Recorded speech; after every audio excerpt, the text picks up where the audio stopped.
BNP সরকার হাসিনার কাঠামো যত্নে টিকিয়ে রেখেছেন বলে অভিযোগ করেছেন জাতীয় নাগরিক পার্টির দক্ষিণাঞ্চলের মুখ্য সংগঠক ও কুমিল্লা ৪ আসনের সংসদ সদস্য হাসনাত আব্দুল্লাহ। বুধবার রাতে বাগেরহাটের মোংলা পৌর শহরের শফিউল্লাহ সড়কে এনসিপির জুলাই পদযাত্রা অনুষ্ঠানে প্রধান অতিথির বক্তব্যে তিনি এসব কথা বলেন।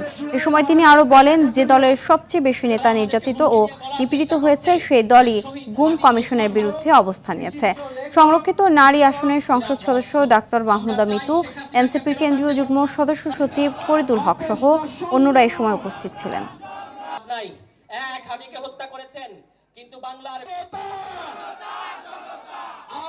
মানবাধিকার কমিশন বিএনপি সরকার মেনে নেয় নাই। দুর্নীতি দমন কমিশন এখনো পর্যন্ত চেয়ারম্যান নিয়োগ দেওয়া হয় নাই। আগের মতোই হাসিনার আমলের যেই সিস্টেমটা ছিল একই সিস্টেম বিদ্যমান রয়েছে। কেবলমাত্র হাসিনা বাংলাদেশে থাকার কথা ছিল, সে এখন ভারতে রয়েছে।